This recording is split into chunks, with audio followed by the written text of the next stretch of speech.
In today's video, I'm going to teach you how to create update queries in Microsoft Access. Update from another table with join, update query.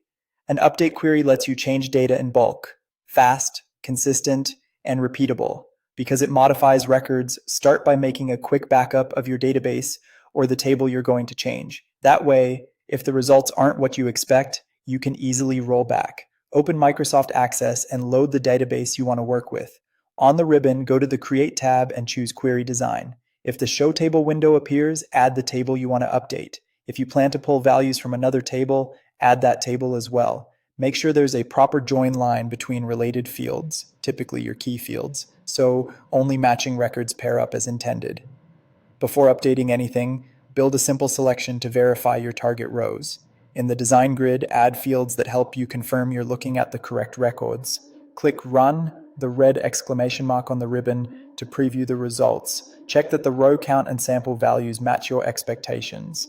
If something looks off, return to Design View and adjust the fields, join or filters until the preview is perfect. Back in Design View, switch the query type to Update on the Query Design tab. You'll see a new row labeled Update To in the grid.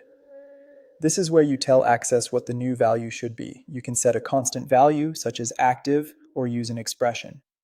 To update from another table, reference the Join Tables field, for example, Other Table, Desired Value.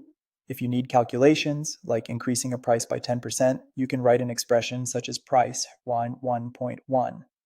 Use the criteria row to tightly control which records get changed. This is critical. A clear filter, like a specific status, date range, or key match, prevents unintended updates. If you intend to update all matching rows from your join, leave criteria blank, but ensure the join is correct and not duplicating matches. When you're confident, click Run.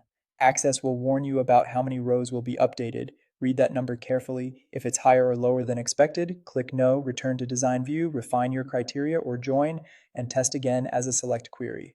If the count looks right, click Yes to confirm.